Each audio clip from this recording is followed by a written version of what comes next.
Hello dear students, welcome to my YouTube channel science junction by Dheeraj sir. और आज के class में हम लोग पढ़ने वाले हैं माय ग्रैंड मदर्स हाउस का A to Z question answers with summary. सारा क्वेश्चन आंसर पढ़ेंगे इस वीडियो में और साथ ही साथ हम लोग इसके समरी के विषय में भी जानेंगे कि इसका समरी क्या है बच्चों। ठीक है, बहुत ही इंपॉर्टेंट क्वेश्चन इसमें हम लोग पढ़ने वाले हैं जो एग्जाम्स में भी आते हैं। और माय ग्रैंड मदर्स हाउस का जो समरी है वो एग्जाम में पूछा भी गया है बिहार बोर्ड के। उम्मीद करते हैं कि आपको अब तक जितना भी वीडियो मिला होगा वो जरूर समझ में आया होगा और बेहतरीन वीडियो शूट करने के लिए आज फिर से हम लोग आ चुके हैं और ये वीडियो भी आपको बेहतरीन ढंग से समझाएंगे, आपको डेफिनेटली समझ में आएगा।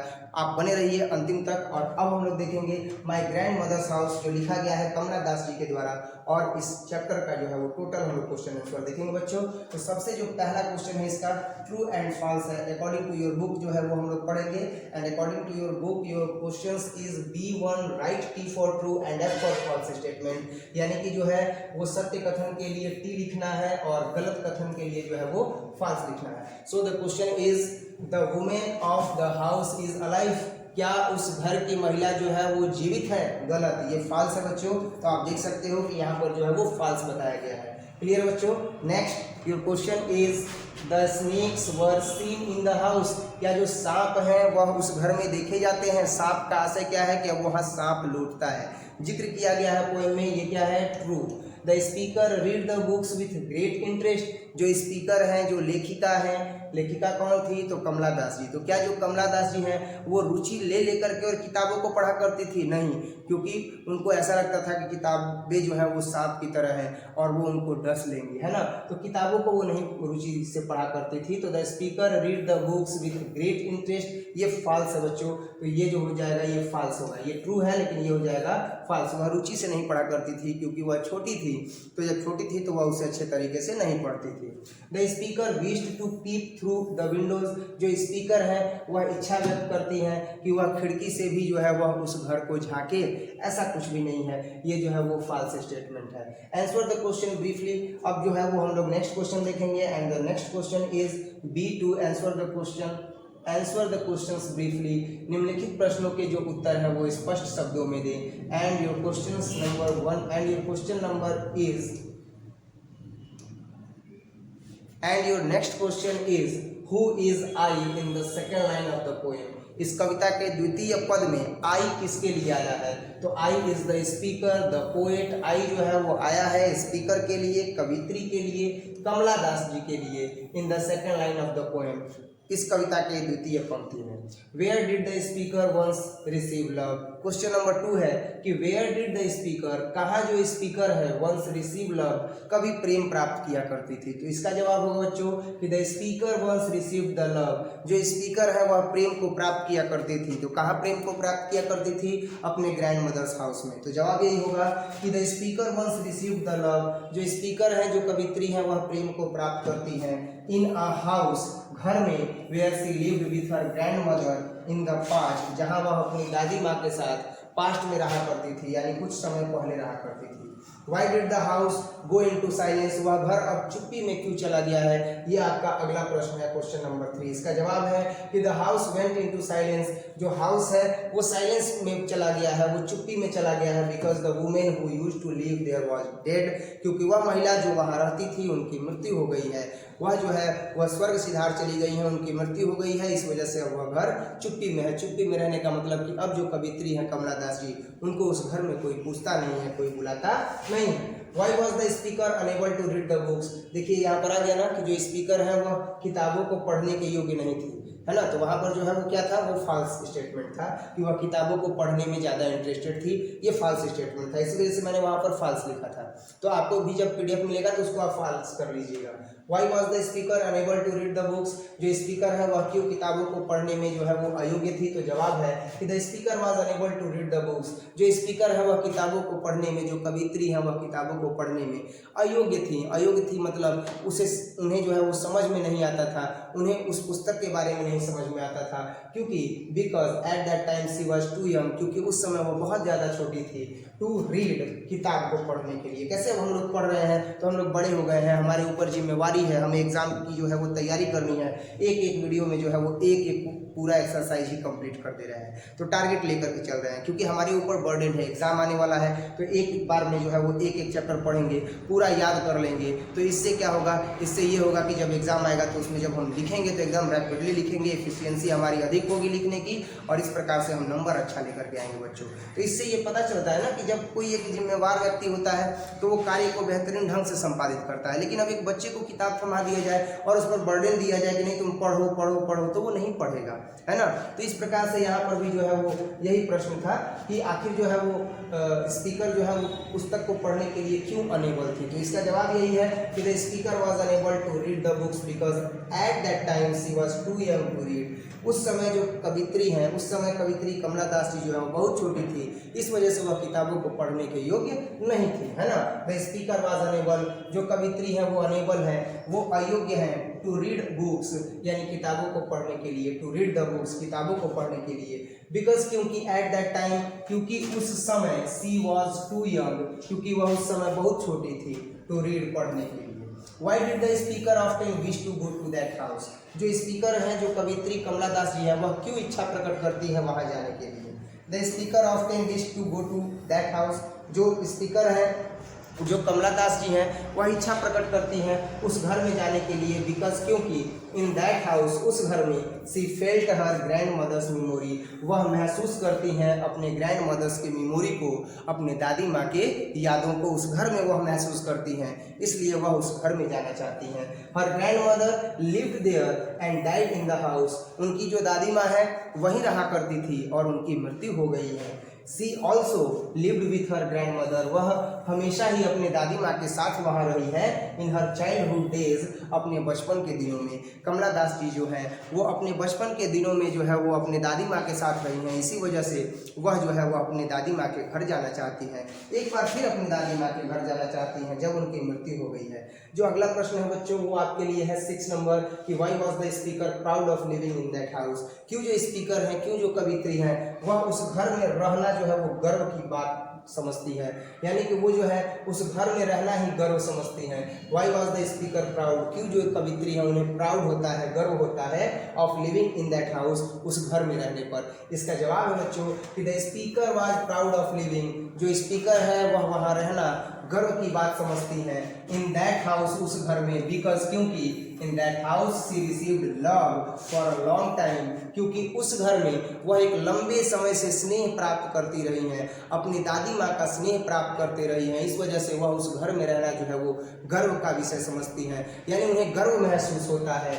For love she moved but she got it in her old house, for love, वह प्रेम के लिए जो है वहाँ गर्व महसूस करती हैं। She moved but she got it in her old house, वह जो है वो मूव हो चुका है, प्रेम उनके जीवन से चला गया है, but she got it in her old house, लेकिन वह उसे प्राप्त कर सकती हैं अपने उसी पुराने घर में, अपने ग्रैंड मदर्स के हाउस में। नेक्स्ट जो अगला प्रश्न है बच्चों वो है व्हाई डज द स्पीकर से that she has lost her way, कवित्री ऐसा क्यों कहती हैं, कमला दास जी ऐसा क्यों कहती हैं कि उन्होंने अपना रास्ता जो है वो खो दिया है। इसका जवाब है कि द स्पीकर सेड दैट, जो कवित्री है वह कहती हैं कि सी हैड लॉस्ट हर वे, वह अपना रास्ता खो चुकी है, टू रिसीव लव, प्रेम को प्राप्त करने का, एट दैट टाइम, उस समय, एट स्ट्रेंजर्स डोर, क्योंकि अब वह घर जो है वह स्ट्रेंजर्स डोर बन गया है, अब जो घर है वो अनजाने लोगों का दरवाज़ा बन गया है, यानी अनजाने लोग हैं, अब दादी माँ की मृत्यु के बाद उन्हें कोई पूछता ही नहीं है, कोई बुलाता ही नहीं है, एटलीस्ट इन स्मॉल चेंजेस, कम से कम थोड़ा बदलाव करके ही बुला लेता, लेकिन बुलाता नहीं है। तो इस वजह से जो है वो कवित्री जो है वो कहती है कि अब जब उन्हें उस घर में कोई याद ही नहीं करता है तो वो अपना रास्ता जो है वो खो चुकी है। नेक्स्ट जो अगला प्रश्न है बच्चों वो है is the speaker satisfied with her present life, if not why. Is the speaker satisfied, क्या जो कवित्री है वो संतुष्ट है विथ हर प्रेजेंट लाइफ, अपने वर्तमान जीवन में या अपने वर्तमान जीवन के साथ क्या वह संतुष्ट है, इफ नॉट वाई, अगर वह संतुष्ट नहीं है तो क्यों नहीं है बताइए। ठीक है, इसके आगे जो है वो हम लोग इसका प्रश्न का उत्तर देखेंगे और इस प्रश्न का उत्तर है कि जो कवित्री हैं वह अपने वर्तमान जीवन से बिल्कुल भी संतुष्ट नहीं है। वो अपने वर्तमान जीवन से संतुष्ट नहीं है क्योंकि दादी माँ की मृत्यु हो गई है और अब इनको जो है वो उस घर में कोई याद करने वाला नहीं है। दादी माँ की यादें उस घर से जुड़ी हुई हैं। ग्रैंड मदर्स मेमोरीज जो है वो इनके माइंड में आती रहती हैं, ये महसूस करती हैं, लेकिन अब उस घर में इनको कोई बुलाता नहीं है, कोई बुलाता नहीं है, कोई याद नहीं करता है। एटलीस्ट थोड़ा सा अपने बिहेवियर में स्मॉल चेंजेस भी करके, थोड़े थोड़े अपने व्यवहार में बदलाव भी करके अगर इन्हें कोई याद करता तो ये वहाँ जाती और वहाँ पर वो जगह जहाँ पर इन्हें अगाध स्नेह मिला है, अगाध प्रेम मिला है, क्योंकि अब बचपन का सारा समय जो है वो दादी माँ के साथ बिताई है, तो ये वहाँ जरूर जाती। लेकिन ये अब रास्ता खो चुकी हैं क्योंकि इन्हें कोई याद नहीं करता है। तो इस प्रकार से जो है वो यहाँ पर जो प्रश्न है वो 8 नंबर क्वेश्चन वो है कि is the speaker satisfied with her present life. क्या जो स्पीकर है, क्या जो कवित्री हैं कमला दास जी, वो अपने वर्तमान जीवन से संतुष्ट हैं? इफ नॉट, अगर नहीं है तो वाई, क्यों नहीं है? इसका जवाब है बच्चों कि no speaker is not satisfied. नहीं, जो कवित्री है कमला दास जी है वह अपने वर्तमान जीवन से संतुष्ट नहीं है। विथ हर प्रेजेंट लाइफ, अपने वर्तमान जीवन से वह बिल्कुल भी संतुष्ट नहीं है। बिकॉज, क्योंकि एट प्रेजेंट, वर्तमान में, she lost her grandmother, अपनी दादी माँ को वह खो चुकी हैं। And the house where she received love, और यह वह घर था जहाँ पर उन्हें अगाध प्रेम मिला करता था। नेक्स्ट इसके बाद जो है वो लॉन्ग टाइप क्वेश्चन आंसर हम लोग देखेंगे बच्चों। और ये पीडीएफ कंप्लीट होने के बाद, ये चैप्टर का क्वेश्चन आंसर कंप्लीट होने के बाद मैंने आपको बताया है कि इंग्लिश का जो है ये कोर्स कंप्लीट होगा तो फिर से हम लोग इसका रिवीजन करेंगे और उस रिवीजन में जो बोर्ड मॉडल्स क्वेश्चंस होंगे उनको सर्टिफाई करेंगे कि ये बोर्ड मॉडल क्वेश्चंस हैं, ये एग्जाम में आए हुए क्वेश्चंस हैं, ये 2018 में आया है, 2021 में आया है। ऐसे सारे प्रश्नों को हम लोग हल करेंगे, एक अलग से जो है वो पीडीएफ टाइप करेंगे, स्टडी मटेरियल बनाएंगे और इस प्रकार से जो है वो हम लोग एकदम एक मिशन पर चल रहे हैं और बेहतरीन परिणाम लेकर के आएंगे। ठीक है बच्चों। वैसे अभी जो ये बताया जा रहा है ये सारे क्वेश्चंस इंपॉर्टेंट है क्योंकि इन्हीं क्वेश्चंस में से कुछ क्वेश्चंस को बताया जाएगा, इन्हीं क्वेश्चंस में से कुछ क्वेश्चन को जो है वो आउट किया जाएगा, बाहर किया जाएगा कि ये बोर्ड मॉडल क्वेश्चंस हैं और इन्हें हमें याद करना है। तो सबसे पहले तो आप एक बार पढ़ लीजिए, समझ लीजिए, इसके बाद फिर हम लोग आगे बात करेंगे कि क्या होगा और क्या नहीं होगा, है ना। और अगर वीडियो आपको समझ में आ रहा हो और जो नए विद्यार्थी हैं जो इस यूट्यूब चैनल पर विजिट किए हैं साइंस जंक्शन धीरज सर पर, तो वो यूट्यूब चैनल को सब्सक्राइब जरूर कर लें और बेल आइकन को जरूर दबाएं क्योंकि बोर्ड एग्जाम का परफेक्ट सोल्यूशन आपको और कहीं नहीं केवल इसी चैनल पर मिल सकता है। ठीक है बच्चों, तो स्टार्ट करते हैं long type question answer. And the long type question answer is how does the speaker, question is, क्या है क्वेश्चन आपका, प्रश्न क्या है? प्रश्न है कि हाउ डज द स्पीकर, जो कवित्री है, describe the condition of her grandmother's house, अपने घर के, अपने दादी माँ के घर के कंडीशन को जो है वो डिस्क्राइब करती हैं। डिस्क्राइब करने का मतलब व्याख्या करती है। तो जो स्पीकर हैं, जो कवित्री हैं, वह किस प्रकार से अपने दादी माँ के घर के कंडीशन को व्याख्यात करती हैं, उसकी व्याख्या करती हैं, ये हमें बताना है।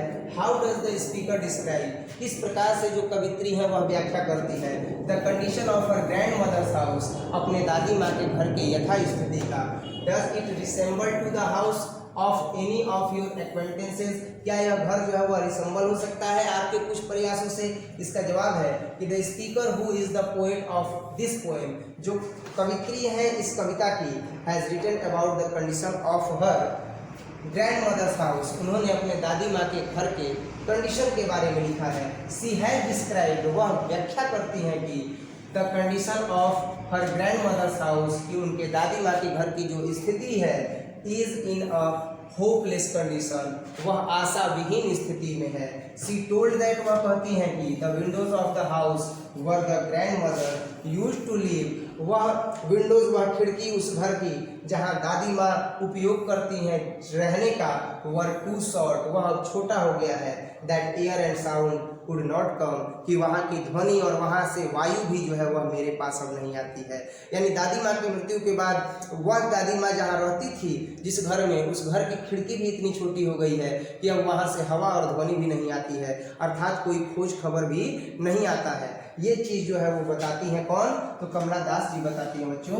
The condition of the doors is also almost pitiable, और खिड़की की तो बात इन्होंने बताई ही, साथ ही साथ ये भी बताया कि जो वहाँ के दरवाजे की स्थिति है वो बहुत ज़्यादा दयनीय है। And at any time it may fall down, और वह तो इतना ज़्यादा दयनीय स्थिति में है कि वह किसी भी समय गिर सकता है। अर्थात वहाँ के रहने वाले लोग इस प्रकार से हैं कि वे जो है वो कमला दास जी को याद नहीं करते हैं और वे कमला दास जी के साथ अपना संबंध कभी भी जो है वो तोड़ सकते हैं। इस भावना को यहाँ पर प्रदर्शित किया गया बच्चों। It produces a sound like a barking dog, और ये जो है वह एक भौंकते हुए बार्किंग डॉग का जो है वो साउंड जो है वो दिखाया गया है। व्हेन इट इज ओपन और क्लोज, जब इसे खोला जाता है और जब इसे बंद किया जाता है। It is all due to negligence owing to the death of her grandmother. ये सारी चीज़ें हुई हैं केवल और केवल दादी माँ की मृत्यु के बाद। इट इज ऑल्सो बिकॉज, ऐसा इसलिए है क्योंकि सी डज नॉट लिव देयर, क्योंकि वो वहाँ पर नहीं है। द हाउस इज वैकेंट, घर जो है वो पूरा खाली है। No it does not resemble, एक ऐसा घर जहाँ कोई प्रेम और स्नेह ही ना हो, जहाँ कोई एक दूसरे से बात न करता हो, जहाँ एक दूसरे की कोई परवाह न करता हो, तो ऐसा घर कभी भी जुड़ नहीं सकता है बच्चों। No it does not resemble to the house, नहीं ऐसे घर को रिसेंबल नहीं किया जा सकता है of any of my acquaintances at all as it, जैसा कि बताया गया है, तो मेरे प्रयासों से ऐसे घर को जो है वो जोड़ा नहीं जा सकता है। Is in most poor condition, क्योंकि यह जो घर है वह बहुत ही ज़्यादा दयनीय स्थिति में है, जहाँ पर लोग एक दूसरे का सम्मान नहीं करते हैं, जहाँ एक दूसरे का जो है वो सम्मान नहीं करते हैं, परवाह नहीं करते हैं। ऐसा घर नहीं होता है, और ऐसे घर में जो है वह कभी भी प्रेम की भावना नहीं होती है, तो ऐसे घर को रिसेंबल नहीं किया जा सकता है। घर को अगर जोड़ करके रखना है तो प्रेम की भावना का होना जरूरी है बच्चों। और जिस घर में प्रेम होता है वहाँ ईश्वर का वास होता है, वही परिवार होता है। और जहाँ प्रेम नहीं होता है वो परिवार नहीं होता है, वो साथ रहते हुए भी अजनबी होते हैं। नेक्स्ट जो है वो हम लोग दूसरा प्रश्न देखेंगे बच्चों। दूसरा प्रश्न है कि व्हाट टाइप ऑफ लव और रिलेशन डू यू फाइंड, आप किस तरह का प्रेम और संबंध प्राप्त करते हो between the grand mother and the speaker, grand mother के बीच में और स्पीकर के बीच में, जो कवित्री कमला दास जी हैं उनके बीच में, और साथ ही साथ जो दादी माँ हैं उनके बीच में आप किस प्रकार के प्रेम को प्राप्त करते हो, इसके बारे में बताना है। The relation between the grand mother and the speaker was very cardinal, जो संबंध है दादी माँ के बीच में और जो कवित्री के बीच में, तो कवित्री कमला दास जी के बीच में और दादी माँ के बीच में जो संबंध है वो बहुत ही ज़्यादा कॉर्डिनल है और बहुत ज़्यादा नाइस है। अर्थात बहुत ही ज़्यादा कॉर्डिनल मतलब बहुत ही ज़्यादा सुव्यवस्थित है, एक दूसरे को समझने वाला है, और साथ ही साथ नाइस है मतलब बहुत सुंदर है। She was living with her grandmother, वह अपने दादी माँ के साथ रही है। When she was a child, जब वह बच्ची थी। She loved her grandmother, वह अपने दादी माँ से अथाह प्रेम करती हैं। She loved her grandmother, वह अपने दादी माँ से प्रेम करती हैं वेरी मच, बहुत ज़्यादा। And was also loved by her, और उन्हें भी दादी माँ के द्वारा बहुत सारा प्रेम मिलता है। सी लव्ड हर सो मच, वह उन्हें बहुत ज़्यादा प्रेम करती हैं। That she died not go anywhere to live, और इसीलिए वह उन्हें नहीं जाने देती हैं कहीं भी रहने के लिए। When she was young, लेकिन जब वह युवा हो जाती है, when she was young, जब वह छोटी थी, तो जब कवित्री जो है वह जब छोटी थी, कमला दास जी जब छोटी थी, तो उस वक्त जो दादी माँ है वो उन्हें कहीं भी जाने नहीं देती है। She did not like to leave her alone, वह बिल्कुल भी पसंद नहीं करती हैं उन्हें अकेला छोड़ना। अर्थात दादी माँ जो है वह बिल्कुल भी जो है, दादी माँ जो है और जो कवित्री है उन दोनों के बीच में जो है वो अथाह प्रेम है, वे दोनों ही एक दूसरे को छोड़ना नहीं चाहते हैं। जो कवित्री हैं वो हमेशा ही दादी माँ के साथ रहती हैं बचपन में। And she did not like to live her alone, और वह उन्हें अकेला छोड़ना नहीं पसंद करती हैं। The love between the speaker, और प्रेम जो कवित्री एंड हर ग्रैंड मदर और जो दादी माँ के बीच है, वॉज इमिनेंस, उसकी कोई तुलना नहीं है, वह भावों से भरा हुआ है। अर्थात ऐसे प्रेम का कोई भी तुलना नहीं किया जा सकता है, कोई गणना नहीं किया जा सकता है। इसमें अथाह प्रेम है कमला दास जी का जो उस वक्त बच्ची थी और दादी माँ का। ठीक है, आप ये वीडियो देख रहे हैं माँ सरस्वती कोचिंग सेंटर के माध्यम से। अगर कोई भी बच्चा ऑफलाइन क्लास करना चाहते हैं तो ऑफलाइन क्लास करने के लिए बक्सर जिला के चौसा प्रखंड में आ सकते हैं, औपरीपुर गोला नामक स्थान पर, है ना, औपरीपुर गोला ग्राम पर आकर के, चौसा गोला आकर के और वो क्लास कर सकते हैं। नंबर आपको दिया गया है 7667067371। जो भी नए विद्यार्थी हैं जो क्लासेज ऑफलाइन नहीं ज्वाइन कर सकते हैं, वो ऑनलाइन ही क्लासेस करने के लिए जो है वो यूट्यूब चैनल को सब्सक्राइब जरूर करेंगे, बेल आइकन को जरूर दबाइएगा, ताकि जो भी नए नए वीडियोस आपको अपलोड किए जाएंगे उसका नोटिफिकेशन मिलता रहे। क्लियर है बच्चों। नेक्स्ट जो है वो हम लोग देखेंगे क्वेश्चन नंबर 3। क्वेश्चन नंबर 3 है what changes have taken place since the speakers grand mother died, यानी कि जब ग्रैंड मदर की मृत्यु हो जाती है, जब दादी माँ की मृत्यु हो जाती है बच्चों, तो दादी माँ की मृत्यु के बाद जो है वो क्या बदलाव आ जाता है व्यवहार में।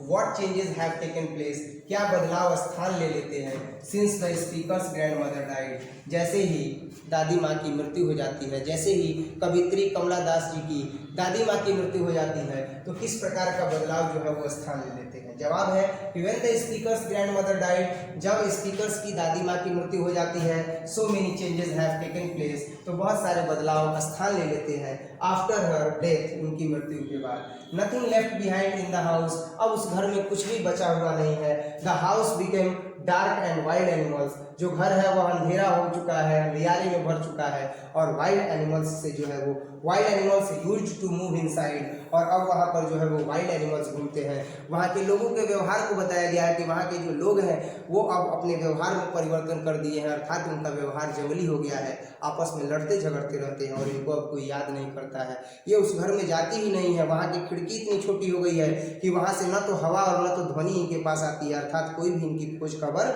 नहीं लेता है। तो वहाँ जो है वाइल्ड एनिमल्स अब रहते हैं। Snakes and other insects are found in that lonely house, और जो सांप है और जो अन्य इंसेक्ट्स हैं वो वहाँ पाए जाते हैं, अर्थात ये लोग इतना व्यस्त रहते हैं आपस में कि घर में क्या निकला इससे भी कोई मतलब नहीं है। When the speaker was young, और जब स्पीकर छोटी थी, everything was at its right place, तो सारी चीज़ें अपने सही स्थान पर थी।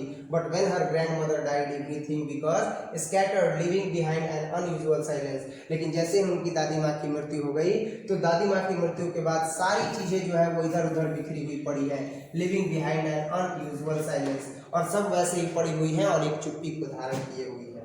नेक्स्ट जो प्रश्न है बच्चों वो है कि point out the similes in the poem, है ना। इस पोएम में जो सिमिली है, जो सिमिली जो है वो फिगर ऑफ स्पीच है बच्चों। फिगर ऑफ स्पीच का मतलब होता है अलंकार, और अलंकार जो होता है वो किसी कविता में उपयोग जब हो जाता है तो उस कविता की सुंदरता बढ़ जाती है। तो इस प्रकार से हम क्या देखते हैं कि इस कविता में कहाँ कहाँ जो है वो सिमिली का उपयोग किया गया है। तो हम देखते हैं कि the poet Kamala Das has written about herself and her grandmother in the poem, जो पोएट कमला दास हैं उन्होंने अपने बारे में और अपनी दादी माँ के बारे में इस कविता में लिखा है। सी हैड एक्सप्लेन दैट, वह व्याख्या करती हैं कि she had spend her childhood days, कि उन्होंने अपने बचपन के दिनों को बिताया है विथ हर ग्रैंडमदर, अपने दादी माँ के साथ, एट हर हाउस, वहाँ उनके घर में, इन द सेम रेजिडेंस, एक ही जो है वो आशियाने में, सिंस हर ग्रैंड माँ हैज डाइड, लेकिन अब उनकी जो ग्रैंड माँ है, ग्रैंड मदर है, उनकी मृत्यु हो चुकी है। The poet left that house and went to live somewhere else, और जो कवित्री हैं उनकी दादी माँ की मृत्यु हो गई है और अब वो कहीं और रहती हैं। The house was become isolated, और वह घर जो है वो आइसोलेटेड हो गया है, एकांत में हो गया है। In connection with the description she has most nicely used similes in the poem such as, और इस कनेक्शन को दिखाने के लिए, इस प्रेम के भाव को दिखाने के लिए, जोड़े रखने वाले इस भाव को दिखाने के लिए, she has the most nicely used similes in the poem या in the poem such as, इसी भाव को दिखाने के लिए उन्होंने इस कविता में सिमिली का उपयोग किया है। Blood cold loved, my blood turn cold like the moon, to peer through blind eyes of windows, just listen to the foreign air, all these are similes used in the poem। ये सभी जो similes हैं वह इस कविता में उपयोग किए गए हैं। कौन कौन से सिमिलीज हैं? तो ब्लड है, कोल्ड है, लव्ड है, my blood turn like the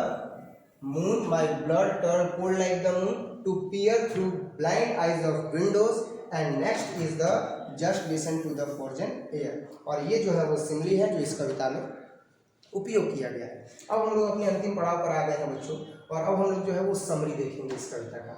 clear है? तो इस समरी के साथ ही जो है ये कंप्लीट हो जाएगा चैप्टर, और यही जो है वो कमला दास जी है ना, इंडियन जो है वो ये पोएट है, यानी कि ये भारतीय कवित्री है।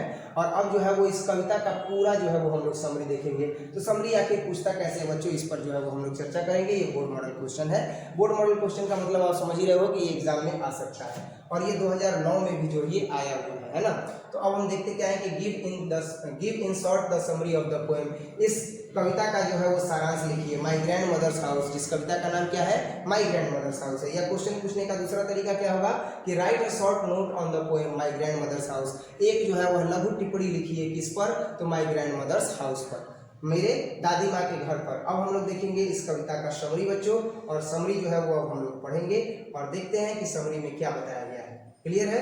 तो अब जो है वो हम लोग समरी देखेंगे बच्चों। ध्यान से देखिएगा, समझिएगा, क्योंकि जो समरी है वो बहुत ज़्यादा इंपॉर्टेंट है और एग्जाम में भी आ सकता है। ये बात आप ध्यान से सुनिएगा। मैंने क्या कहा? मैंने कहा कि ये जो समरी है वो एग्जाम में आ सकता है, आप जो है इसका अच्छे तरीके से अध्ययन कीजिएगा और प्रैक्टिस कीजिएगा। ये एग्जाम में आ सकता है, इसी वजह से मैंने इसको बोर्ड मॉडल किया हुआ है। क्लियर है बच्चों? स्टार्ट करते हैं कि my grandmother's house is an autobiographical poem composed by Kamala Das. My grandmother's house, मेरे दादी माँ का घर, इज एन ऑटोबायोग्राफिकल पोएम, वह एक आत्मकथा से जुड़ी हुई कविता है। कंपोज्ड बाय कमला दास, जो कंपोज की गई है किसके द्वारा? कमला दास जी के द्वारा। She is one of the greatest poets of Indian English literature. She is one of the greatest poets, वह कवित्रियों में से महानतम कवित्री में से एक है। ऑफ इंडियन इंग्लिश लिटरेचर, भारतीय अंग्रेजी साहित्य के। She reveals a commendable mastery of phrase, वह प्रदर्शित करती हैं कमेंडेबल मास्टरी ऑफ फ्रेज को एंड कंट्रोल ओवर रिदम, और वह अपने लयों पर नियंत्रण रखती हैं। इन दिस पोएम, इस कविता में she presents the picture of grandmother's house, वह प्रस्तुत करती हैं दादी माँ के घर के चित्र को। दादी माँ के घर के चित्र को जो है वो चरितार्थ करते हुए और वो जो है वो दिखाती हैं इस कविता के माध्यम से कि आखिर दादी माँ के घर से इन्हें कितना स्नेह मिलता था, कितना प्रेम मिलता था, और अब क्या क्या परिवर्तन हो गया है। ठीक है बच्चों, अब ये जो है वो कवि परिचय था। नेक्स्ट हम लोग देखेंगे। तो नेक्स्ट यहाँ पर हम क्या देखते हैं दूसरे पैराग्राफ में कि द स्पीकर सेज दैट, जो कवित्री हैं वो कहती हैं कि she had spent her childhood at her grandmother's house, वह कहती हैं कि उन्होंने अपना बचपन जो है अपनी दादी माँ के घर पर बिताया है, अर्थात अपनी दादी माँ के साथ जो है वो रही है। There she received a lot of love, और वह जो है यहाँ पर ढेर सारा स्नेह प्राप्त करती हैं। जैसे आप लोग जब आते हो ऑफलाइन क्लास में पढ़ने के लिए तो आप लोगों को कितना स्नेह मिलता है। सर जो है वो आप लोगों को हंसाते हैं, खिलाते हैं, साथ ही साथ पढ़ाते भी हैं। हर एक टॉपिक जो है बहुत अच्छे तरीके से डिस्क्राइब करते हैं। कोई अगर भारी टॉपिक होता है तो उसको क्या करते हैं, पढ़ाने से पहले थोड़ा सा जो है वो शेरो शायरी भी हो जाता है। शेरो शायरी हो जाता है कि नहीं हो जाता है बच्चों? सब चीज़ हो जाता है। अब आप सोच रहे होंगे सर एक शायरी जो है वो सुना दीजिए, अभी नहीं, पहले ये जो है वो कंप्लीट हो जाए। तो देयर से received a lot of love, यहाँ जो है वहाँ जो है वह ढेर सारा स्नेह और प्रेम प्राप्त करती हैं। सी रिमेंबर्स हर चाइल्डहुड, वह अपने बचपन को याद करती हैं। जो कमला दास जी हैं वह अपने बचपन को याद करती हैं। एंड सेज दैट, और कहती हैं कि she was afraid of reading books, की वह किताबों को पढ़ने से घबराया करती थी, वह किताबों को पढ़ने से डर जाया करती थी। Because they appeared like snake, क्योंकि वह सांप की तरह प्रतीत होते थे। Then she was so young, और उस वक्त वह बहुत छोटी थी।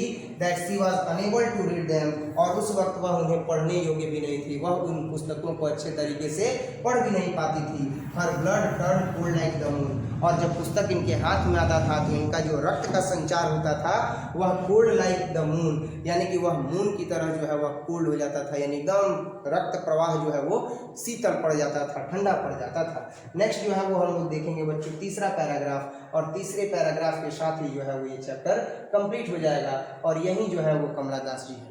ठीक है, तो कमला दास जी को जो है यहाँ पर मैंने दिखाने का प्रयास किया है, और इस प्रकार से हम लोग अब तीसरा जो है वो पैराग्राफ देखेंगे, और इस चैप्टर का टोटल जो क्वेश्चन आंसर है बच्चों वो कंप्लीट हो गया।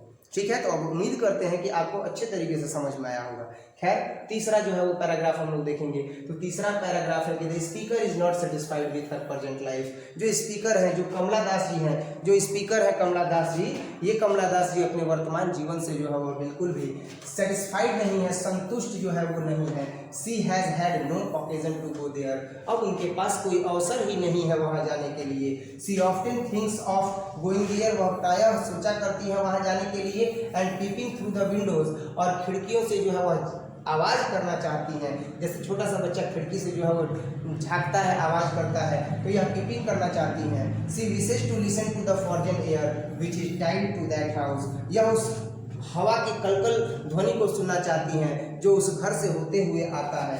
Now her grand mother has died, लेकिन अब इनकी दादी माँ की मृत्यु हो गई है। सी हैज लॉस्ट हर वे, ये अपने रास्तों को खो चुकी हैं। She is unable to go there, और ये अब वहाँ नहीं जा पाती हैं। She wants to receive a little of love, वह इच्छा व्यक्त करती हैं, वह चाहती हैं कि उन्हें थोड़ा सा ही प्रेम मिल जाए। ऑल्सो अमॉन्ग द स्ट्रेंजर्स, उस घर में रहने वाले स्ट्रेंजर्स के बीच में, उस घर में रहने वाले जो पारिवारिक सदस्य हैं, जो अब स्ट्रेंजर्स बन गए हैं, जो अब अनजान बन गए हैं, उनके बीच में थोड़ा सा ही इनको स्नेह मिले, लेकिन फिर भी यह जाना चाहती हैं। Here the words are painted, यहाँ जो शब्द हैं वह पेंट किए गए हैं, अर्थात चित्रात्मक ढंग से प्रदर्शित किए गए हैं। एंड रिदम इज मार्वेसली अलाइव, और जो रिदम है और जो लय है वो मार्वेसली अलाइव है, यानी कि चमत्कारिक रूप से जीवंत है।